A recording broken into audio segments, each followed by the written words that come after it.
My name is Ben Baltiscott, and I'm a freshman at Northeastern University. Going to an international school in London, my choices for university were overwhelming. Upon hearing that I was accepted into the NUN program, I was originally skeptical.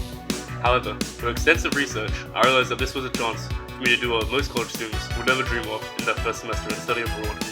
Being half Irish, I chose Dublin over all the other choices, and looking back in hindsight, I know I've made the right choice. On September the 1st, I hopped on a plane and took a short 1-hour flight from London over to Dublin, a new city full of people to meet and experiences to be had. Within the first couple of weeks, the whole Northeastern group was sent off to Causey Farm to learn about the agriculture of Ireland.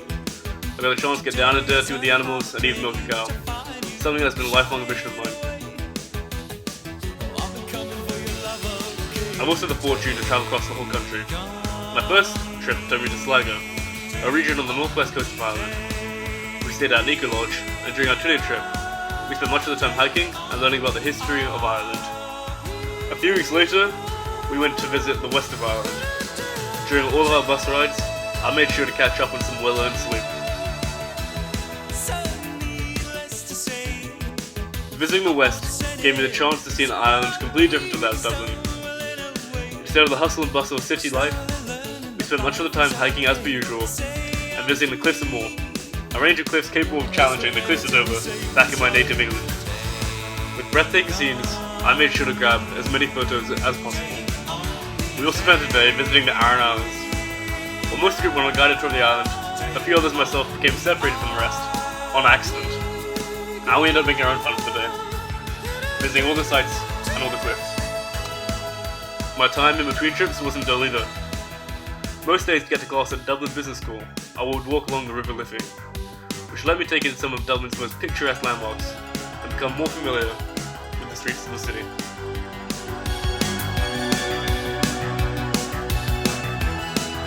I was lucky enough to carry my passion for rugby. I spent much of my free time playing for and training with Monkstown Rugby Club, whose ability on the pitch could only be beaten by their antics and partying off of it.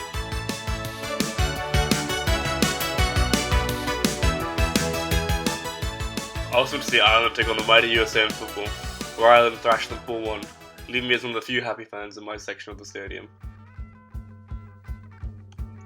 As part of the program, we have to do volunteer work called service learning.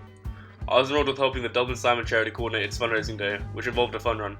I also took part in selling Christmas trees for the YMCA, both of which raised significant funds to help those in need. Our last trip with the university took us to Northern Ireland. We got to see both the natural beauty and the political history of the country. At first we toured the city of Derry, commonly known as Londonderry back in England. We found ourselves walking the paths and roads of some of the most shell-shocking events in Northern Ireland's violent history, commonly referred to as the Troubles. This included learning about the Bloody Sunday Massacre and visiting the murals of the victims of the violence that maligned the country for more than 30 years.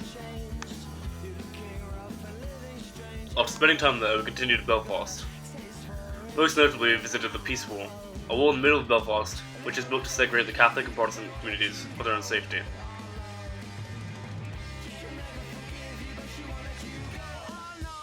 We then got the chance to visit even more nature on our drive from Derry to Belfast, the capital of Northern Ireland.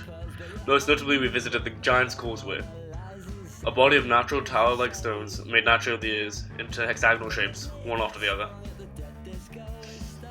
And so slow, on all the time just reminded me of you. And I'll never forgive you, but they won't let you go. Let me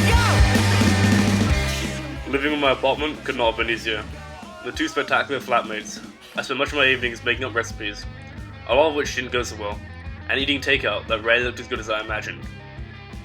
I know that my time in Boston will be another new and exciting experience, but it will be hard for me to not miss my time here, on the Emerald Isle.